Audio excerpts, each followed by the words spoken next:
Study সেন্টারের সকলকে শুভেচ্ছা ও অভিনন্দন জানাচ্ছি।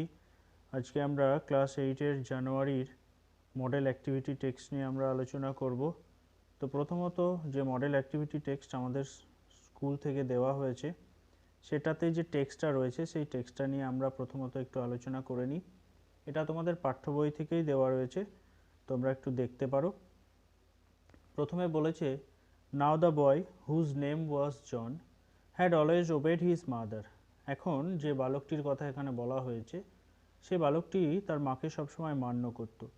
So he went about his farm work, সেই জন্য সে তার খামার কাজে গেছিল with heavy heart, মনে দুঃখ নিয়ে। But he did not again mention the sea, কিন্তু সে পুনরায় সমুদ্রের কথা বলেনি।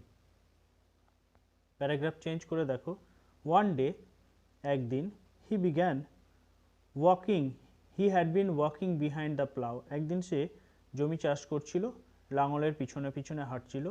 হি all but ran over a tiny green turtle on a clod of a dirt, সে যখন জমি চাষ করছিল একটা মাটির ঢেলার মধ্যে একটা ছোট্ট রঙের সবুজ ছোট টার্টল কচ্ছপকে সে প্রায় চাপা দিতে যাচ্ছিল। He picked up the turtle and set it on his head where he knew it would be safe, সে তখন কচ্ছপটিকে তুলেছিল, তার মাথায় রেখেছিল, যার মনে হয়েছিল যে সে হয়তো সেখানে নিরাপদে থাকবে। When he was done with plowing, John plucked the turtle from his head, যখন তার চাষ করা হয়ে গেল তখন সে মাথা থেকে এটা নামালো। And to his utter surprise he found that it had turned into a green tiny fairy man that stood upon his palm and bowed, যেটা সে অবাক হয়ে দেখলো তার হাতে একটা পরিমানবে পরিণত হলো, সবুজ পরিমানব, যেটা তার হাতের ওপর দাঁড়িয়ে তাকে নত হয়ে অভিবাদন জানাচ্ছিল। তো এবার আমরা একটু প্রশ্নগুলো দেখে নিই। অ্যাক্টিভিটি 1 দেখো, টিক দ্য কারেক্ট অ্যান্সার, দুটো আছে, সঠিক উত্তরটা লিখতে হবে তোমাদের। প্রথমটা দেখো, জন ওয়াজ এনগেজড ইন, জন কি কাজে নিয়োজিত ছিল? ফার্ম ওয়ার্ক, তাহলে আমরা ফার্ম ওয়ার্কে রাইট দিলাম। পরেরটা বলেছে, the tiny turtle was found on the clod of dirt, মাটির ঢেলার মধ্যে পাওয়া গেছিল। নেক্সট দেখো, ট্রু ফলস বলেছে John had never obeyed his mother, John কোনো সময়তেই তার মাকে সম্মান করতো না। আমরা কিন্তু দেখেছি জন তার মাকে সম্মান করতো, তাহলে এটা কি হবে? ফলস হবে।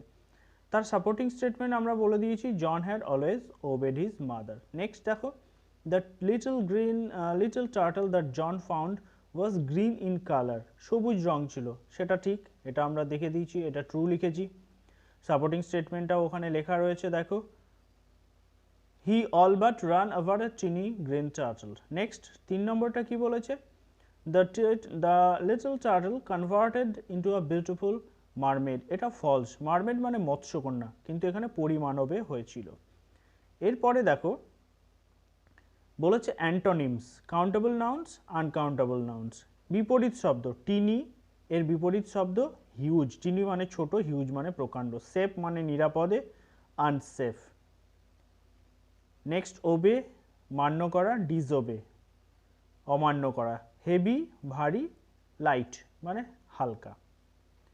এরপরে তোমাদের একটা অ্যাক্টিভিটি 3 দেখো বলেছে প্যারাগ্রাফ লিখতে বলেছে।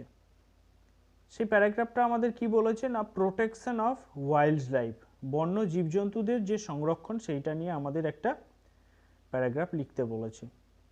তাহলে আমি তোমাদের একটু পড়ে শোনাচ্ছি যে কি লেখা রয়েছে।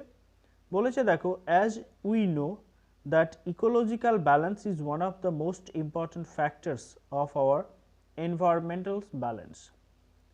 ম্যানস গ্রিডিনেসের স্পেলিংটা ওখানে একটু ভুল রয়েছে, GREDDI হবে, ওটা একটু তোমরা কারেকশন করে নেবে। আর ব্যালেন্সের একটা এনভায়রনমেন্টাল ব্যালেন্সের ওখানে একটা এ হবে, সেটা তোমরা একটু দেখে নেবে। তো man's greediness and selfishness is causing gradual extinction of wildlife. Not only this,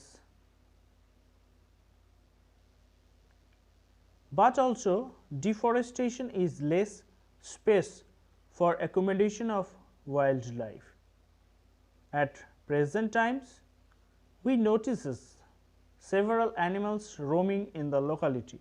আমরা এটা মাঝে মধ্যেই দেখে থাকি, খবরেও দেখে থাকি। Government should take urgent steps to protect wildlife animals. গভর্নমেন্টের উচিত বন্যপ্রাণীদের সংরক্ষণের ব্যাপারে পদক্ষেপ নেওয়া. At last, as a human being, we must try to focus to solve this disturbance of ecological balance. তো এইটা হচ্ছে আমাদের যে প্রোটেকশন অফ ওয়াইল্ড লাইফ সম্পর্কে একটা প্যারাগ্রাফ. এটা তোমরা দেখেছো ক্লাস 8 তোমাদের ফার্স্ট মডেল অ্যাক্টিভিটি, ক্লাস 8-এর প্রথম সাবজেক্ট ইংলিশের. এটা তোমরা দেখবে. কেমন লাগলো অবশ্যই আমাকে কমেন্ট করে